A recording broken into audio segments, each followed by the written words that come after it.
Hi, I'm Dave Miller, and this is my friend Eric Graper. Welcome to the Lookout Mountain Aerotow program.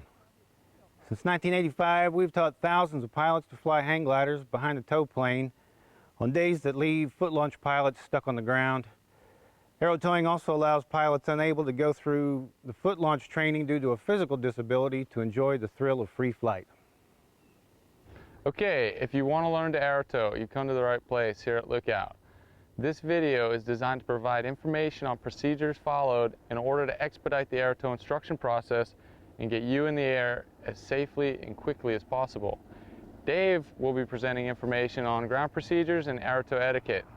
I'll talk more about the flying, the glider behind the plane, and let's get started. All right, you filled out all the paperwork and paid your money. Now what?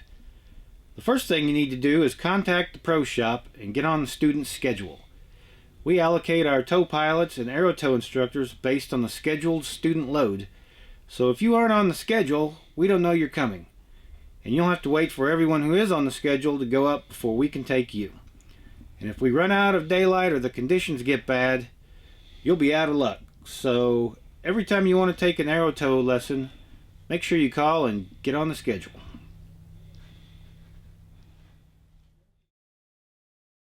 The second thing you'll need to know is where to meet. All of our aerotow instruction is done right here in our immaculately groomed 40-acre landing zone, or LZ as it's called. You'll see a big wooden pavilion at each end of the field. Those are the meeting places for the aerotow program, but we only use one at a time. How will you know which one? Look at the windsock.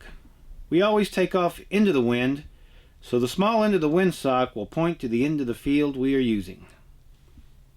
Savvy pilots know to look for the aerotow gear trailer next to one of the pavilions. That will at least indicate the last end we were using. One place the classes never meet is at the hangar. Anyone who is not a flight park employee will just be in the way at the hangar. If you showed up for your lesson and don't see any airplanes, gliders, or instructors at the downwind pavilion, call the shop and they'll let you know what's happening. Now let's get on with the flying. Part of learning to aerotow hang gliders is becoming familiar with procedures in and about the towing operation. Your aerotow training really begins with learning how things work in the LZ and your responsibilities as an aerotow pilot. A little help from you can keep things moving and get everyone in the air quicker. Let's start with retrieving the tow rope and taking it to a glider waiting to tow. To get the rope, run out far enough in front of the tandem glider for the airplane to pass between you and the glider. When the plane passes, scoop up the rope and let it slide across your clothing as you walk to the tandem glider. If you try to hold the rope in your hands, you will probably get a friction burn from the rope. We use hand signals to communicate between the ground crew and the tug pilot. Waving your lowered hand from side to side will tell the tug pilot to pull forward and take up the slack in the tow rope. When the funnel gets about 10 to 15 feet from you, hold up a closed fist to one side to tell the pilot to stop. When the tandem pilot holds his tow bridle out, connect the carabiner, then go to the end of the wing to look for traffic. The tandem pilot is under the wing and cannot see, so you must be his eyes. Point to where you are looking and turn 360 degrees looking for gliders, tow planes, trikes, space shuttles, or anything else that happens to be coming in to land in the field. If all is clear, tell the tandem pilot he is all clear, and when he is ready, wave your hand and arm in a circular motion to signal the tug pilot to start the tow. Then get out of the way before the glider knocks you in the head. Another way you can help speed things up is to use the golf cart to retrieve the tandem gliders. There is a procedure for this too. In order to leave as much of the field available for landing gliders and tow planes, stay on the hangar side of the field, avoiding the center of the field as much as possible. Also, on the return to the flight line, try to pull the tandem glider down one side of the field or the other, leaving the middle of the field open to incoming traffic. Don't drive the cart too fast or the glider might get damaged. After you complete your tow training, You'll be soloing and doing your first 5 solos in our Falcon rental glider. It is an extremely docile glider for you to get your first Aerotows in, and the built-on landing gear make the takeoff and landings easier than having to deal with the tow dolly cart. The rental gliders are stored in this open hangar. If there is an airplane parked in the way, you'll need to find one of our staff to move it so you can get to the rental Falcon. Please do not touch the planes. It is easy to unknowingly damage the tow plane if you are not familiar with it. We have 2 size rental gliders. The 195 for pilot weights 175 pounds and up, and the 170 for less than 175 pounds. Be sure to get the right size glider for you. As always, if in doubt, ask an LMFP employee for assistance. Carry the glider sideways out of the hangar, being careful not to bang the wings off the walls or other gliders.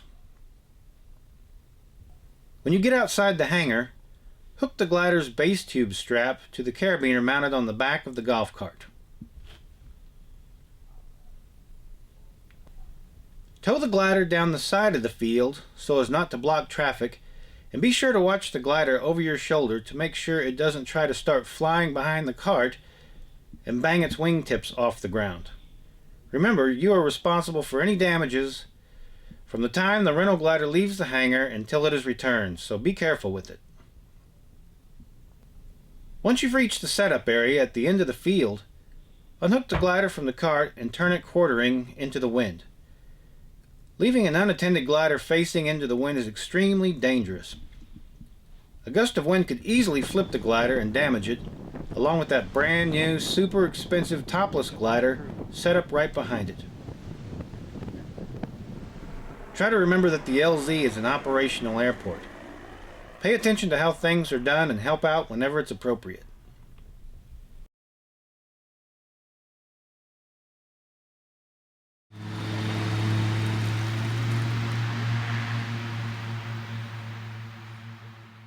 Aerotowing requires additional equipment not needed in foot launching. Let's take a look at these. First, let's look at the primary release. The release end attaches to the glider at a specific point known as the tow point. The tow point is simply a string attached to the keel with a looped end tied at a specific point, usually just ahead of the apex of the control frame. Determining the proper tow position and attaching the tow point is not an everyday task.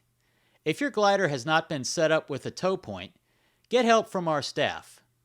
Most likely we've set up the tow point on your model glider before, so we can get it close and then test fly it to be sure it's correct. Once the primary release is attached to the tow point, the cable is secured with Velcro tabs to a down tube. The release handle is attached to the base tube. It is important that the cable stays loose at the top with extra slack. If the cable gets behind a down tube, the control frame apex, or the hang straps, it will release unexpectedly when the tow starts. In aviation, backup systems are the norm. So even though we test our primary as part of our pre-flight, we also have a secondary release in case the primary malfunctions. The secondary release attaches to one of the tow points on your harness. Now let's look at your bridles. We use a 2-bridle system. You'll notice one bridle is long, the other is short. The short bridle first attaches to your harness, then is threaded through one of the looped ends of the long bridle, and finally attaches to the secondary release. A weak link is attached to the open end of the long bridle. The sole purpose of the weak link is to protect the equipment. We have 2 rolls of weak link in the tow trailer. Pick the weak link line appropriate for you. One roll is for pilots 200 pounds and over. The other is for pilots less than 200 pounds. If you are not confident about tying a weak link, ask your ground crew for help. We can show you an easy, safe knot that you can practice at home until you are comfortable with it. The last piece of equipment you'll need is a hook knife. This is usually stored in a conveniently located sheath sewn to your harness. There is usually a safety tether attached to the knife and harness. Hook knives are seldom used, but give us yet another backup in our tow system. You may need to have Aerotow points or a hook knife sheath sewn to your harness. The LMFP Sew Shop can easily make any needed modifications to your harness. These are the extra pieces of personal equipment a pilot will need to Aerotow. We'll look at the launch dolly when Dave talks about pre-flighting all our equipment.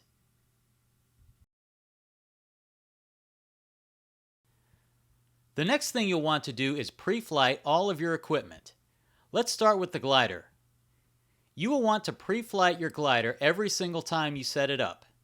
You will want to be particularly careful to pre-flight a rental glider since you have no idea what may have happened to that glider while someone else was flying it.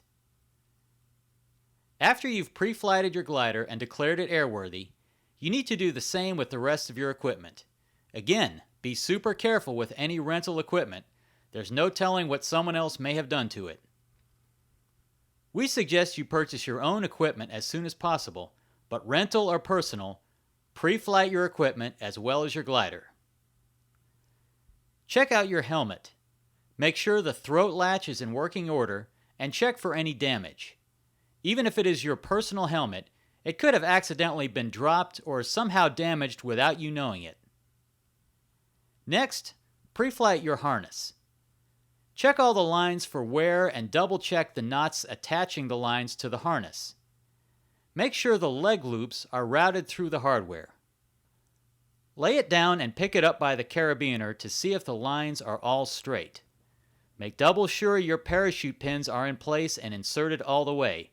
Without parachute pins, the only thing holding the parachute pouch closed is a little Velcro. The last thing you want is that parachute coming out of the pouch when you didn't deploy it. Unintentional parachute deployment is deadly. Last but not least is to check your weak link. If it is frayed, change it. If you don't like the way it looks, change it. It's cheap. As mentioned earlier, your first solo tows will probably be on a glider with landing gear attached. After your first few solos, you'll transition to the launch dolly. The transition is not that difficult. Let's familiarize ourselves with it now. First, do a thorough pre-flight of the dolly itself. We'll take the same kind of common sense approach we've used for pre-flighting so far. Are the tires of the dolly inflated properly? Do the wheels caster freely? Do the bolts look secure?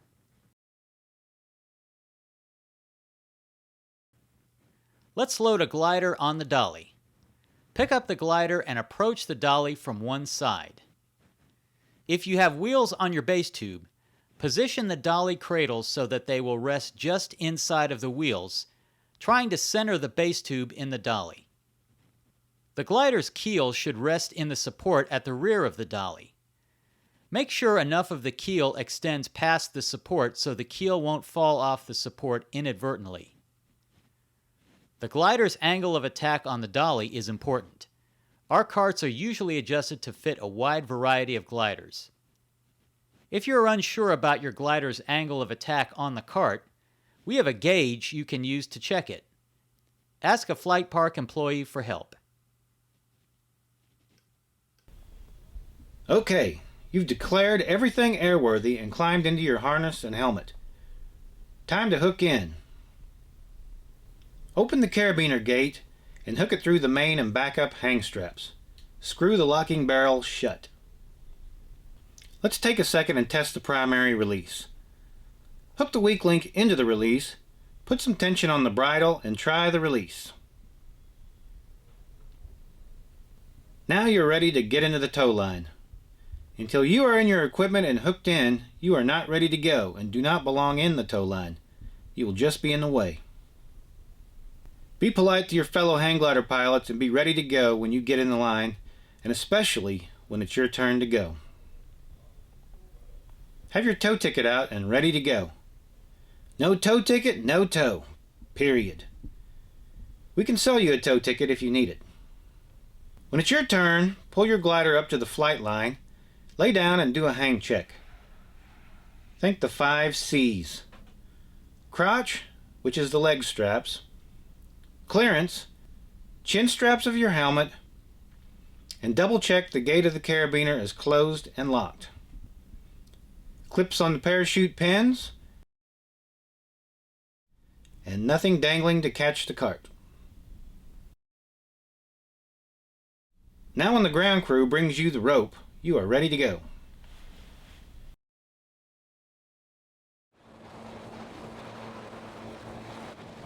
Okay, let's go flying.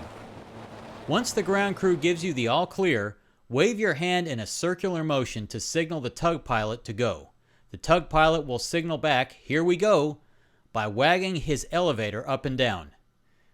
Once the glider is rolling along, your elbows should be relaxed at trim position. Hold this relaxed position until airborne. If the dolly is veering to the right or to the left, you must jerk the dolly back into line. Quite often a couple small but distinct jerks will be necessary. Do not confuse this action with a weight shift movement, which would tip your wings instead of turning the wheels of the dolly. As you leave the ground, allow the dolly's handles or ropes to slip through your fingers and fly the glider. If you're concentrating on flying the glider first, the handles should not be an issue. Prematurely releasing the handles or rope could cause you and your glider to bounce out of the dolly. Better to hang on an extra second and take the dolly in the air with you for a foot or two than release too early. Every flight has different levels of climb. You might gently slide up off the cart, or you might abruptly pop off the cart. Be prepared for either. If you do pop off the cart, try to dampen the climb by pulling in quickly, but be prepared to let the control bar back out to climb. Many mountain pilots that are new to aerotowing have a tendency to pull in and not let it back out to climb. They're thinking pull in for safety, but you have to climb with the tow plane as it climbs, so let it. Position the glider about 10 feet above the ground and wait for the tug to leave the ground. It will happen fast, so if you're a little high, just stay where you are so that you are not descending while the plane is going up. Take note that your movements while towing will be quick and smaller than you are accustomed to making while boating around at normal speeds. You will be flying at least 35 miles per hour and your glider will be more responsive than when it flies at 20 miles per hour. React rapidly but not too largely. When the tug breaks the ground, you will probably climb quickly. Maintain position about 10 feet above the tug's tail. Hold a position of 10 to 15 feet above the tug plane for the first 500 feet of altitude. Being a little above the plane is okay, but being low is not good. Once you reach 500 feet of altitude, you may drop down to the exact level position behind the plane. We call this the sweet spot. If the glider starts to yaw, ignore it. Only shift your weight if the glider wing drops. It's all about keeping your wings level. If you are out of position, you can catch turbulence from prop wash or wingtip vortices. Look for the reference points to determine proper position behind tug. Mirror above wing strut, wheels on horizon. It may be tough to see in the mountains, so learn the sight picture with your instructor. You may also look at the angle of the tow rope and see if it is level across to the plane. If you are uncomfortable and still near the ground just after launch, wait till the glider is pointed down the field and then release. Pull in and land the glider, maintaining control. If you are higher than that and you get uncomfortable, you will need to perform a landing approach and make correct decisions about where to land safely. If the tug is turning, put your nose on the outboard part of the aileron and let the tug pull you through the turn. This works well in a shallow banked turn. In a steeper turn, do what is necessary to maintain position behind the tug. Think of a wake of a boat and stay in the wake. What happens if you get too far to the inside?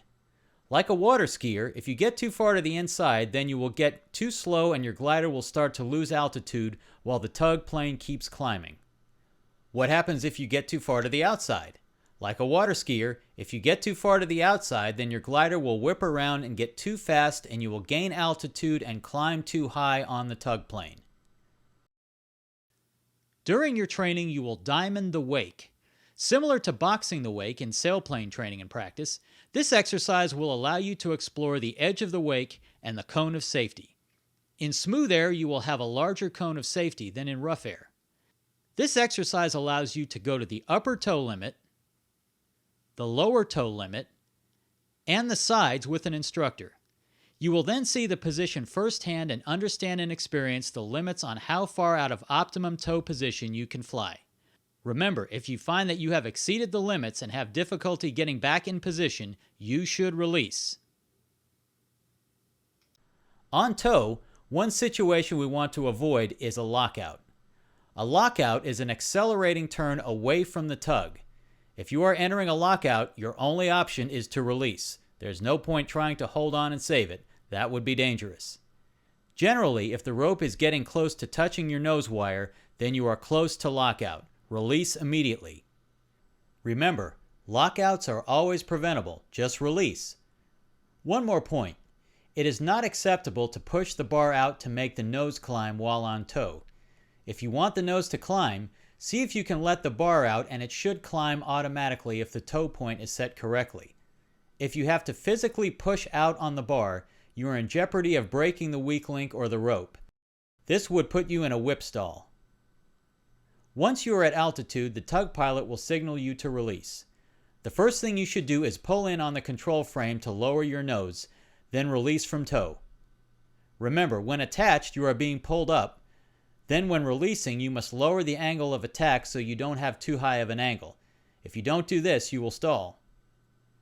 After pulling in and releasing, make a gentle right turn as the tug plane will turn left.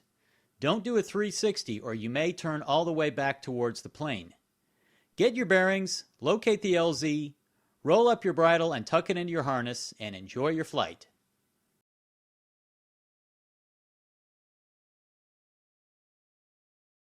Off tow is when the fun really starts.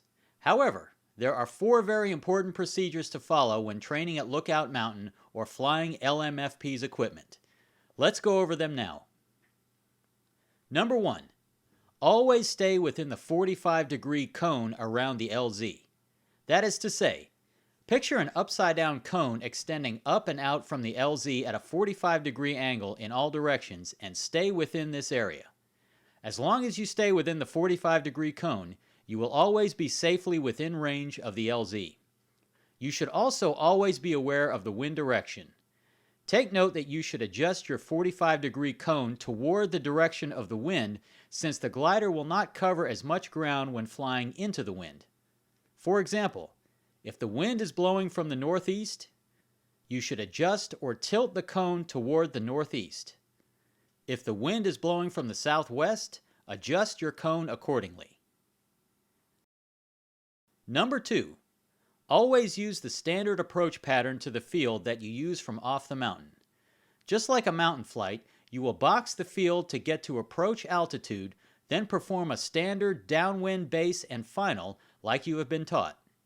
When boxing the field, always remain inside the tree line. This will ensure that you will have adequate separation from the field obstacles, like trees, if you should encounter unexpected sink, wind, rotor, or other turbulence over the field. Number 3. Never fly behind the ridge.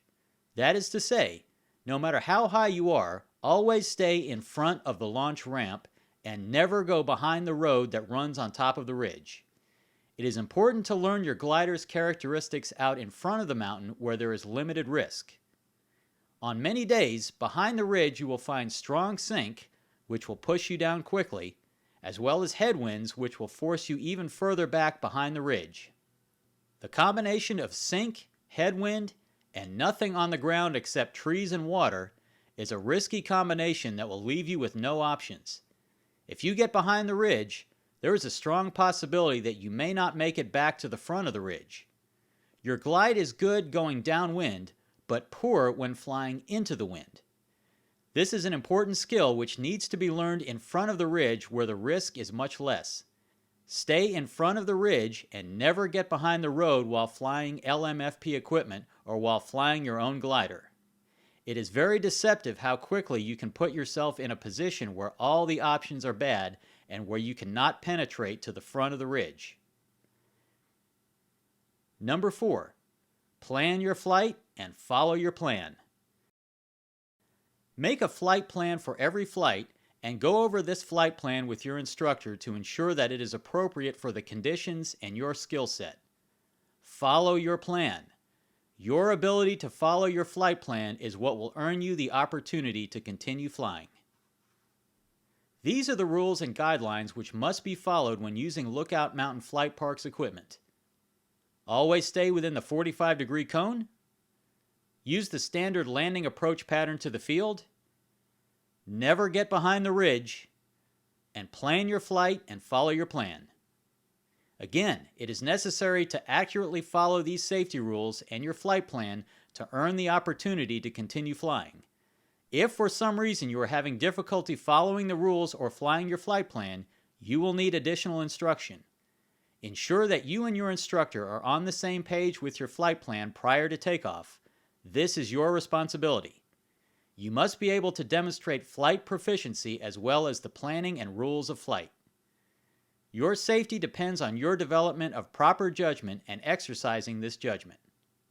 Listen to the instructors and the veteran pilots, fly conservatively, log your flights, and fly safely. Eventually, every flight ends with a landing. Again, use the standard landing approach pattern to the field. Be aware of air traffic as well as activity on the field. Note activity or objects, but don't fixate on any one thing. After landing, move off immediately. To fly again, you must follow the flight plan. If you can't or don't for some reason, it's okay. You're learning. Expect the debrief and embrace the fact that it will take more than one flight to get it perfect. Do not take off your helmet, harness, or talk on your cell phone prior to leaving the field. The airport is at a standstill waiting for you to move. If you have a bad landing and you're not hurt, please get up immediately and indicate that you are okay. Others are watching and are waiting to see that you are not hurt. In any form of aviation, occasionally the unexpected happens. Pilots who want to have a long, safe flying career realize this fact and try to plan for it. Let's examine some common unexpected events that can happen while aerotowing. One of the most common unexpected events is a weak link breaking. Though surprising, it will be obvious that you are off the tow. Make sure you pull in for airspeed and land the glider. There are several other ways you may become detached from the tow plane. One is that the weak link on the plane may break. Another is the tow pilot waved for you to release and you didn't, then he gave you the rope. This should never happen. Another is that you were in or near a lockout situation and the tow pilot released you. Again, this should never happen. Regardless, the rope is roughly 200 feet long and is very dangerous to drag through trees. This could be a very bad situation that you must avoid at all costs. If you kept dragging the rope and it caught on a tree, it would then pull you straight down to the ground. Your job, if given the rope at a high altitude, is to choose your landing zone, control the glider, then coil up the rope over a free arm. Then drop the coiled rope over a safe spot, preferably where no one else is and is in a retrievable location. If you are too low to accomplish all this, then release the rope as soon as possible. Keep in mind that the primary release may not work as there is little to no tension on the rope. You may need to use the secondary release with one hand while pulling the bridle tight with the other hand. Another possibility are problems with the tow plane. Perhaps the engine could quit on takeoff, maybe water, oil, or fuel could leak in flight. Probably the most unlikely would be an engine fire. In any of these events, the solution is the same: release immediately. As mentioned earlier, when releasing from tow, you always turn in the opposite direction from the tow plane. The standard procedure for this under normal releasing conditions is the tow plane turns left, you, the glider pilot, turn to the right. However, when releasing from tow due to problems with the tow plane, instead of immediately turning to the right, you should wait a few seconds before making any turns in order to give the tow pilot a chance to determine his emergency course of action. If the tow plane's engine fails, the tow plane will have a much steeper glide path than your glider, and the tow pilot will need to quickly determine which direction to turn in order to reach a safe landing field. In this situation, the tow pilot may need to turn left, right, or continue straight ahead to set up a safe landing approach to a landing field. So when releasing from tow as a result of a problem with the tow plane, always continue on your same heading and allow the tow pilot to determine which way he will turn first. After a few seconds, the tow plane will not be a factor. Once you have established where the tow plane is heading, then determine which way you need to turn in order to set up a safe landing approach to your predetermined landing field. While on tow, know in advance where you can safely land. Plan for the unexpected. Let's say you're having trouble controlling the glider or you can't maintain position behind tug. Your glider wants to keep climbing or sinking. Release, pull in, relax, and get the glider under control. The parachute is used only for emergencies. They are hardly ever needed. However, we require them for aerotowing at Lookout Mountain Flight Park. If you ever encounter a structural problem bad enough to throw the parachute, always know to be released from the tow plane before you deploy the chute. Always make sure that the parachute pins and Velcro holding the chute to your harness are checked. The potential danger of accidentally dropping a chute is real. Any parachute deployed at a low level is a very dangerous situation. In an effort to prepare you for the unexpected, we incorporate oscillation training and simulated weak link breaks in your Aerotow training. Remember that you could inadvertently lose your tow at any time, so while on tow, you should have a flexible contingency plan that adapts to your position in the air as you are climbing. Also, the bottom line, you can always release.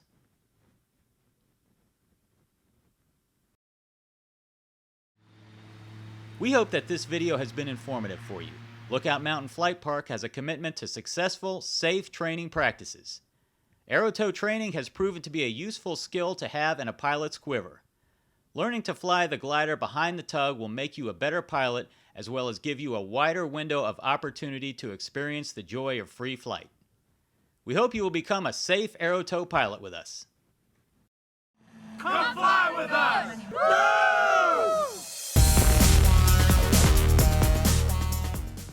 Hi, I'm Larry Prostick, pilot and producer of this video. Visit my website at the address below for more information about my video production and website design. Thanks for watching and fly safe!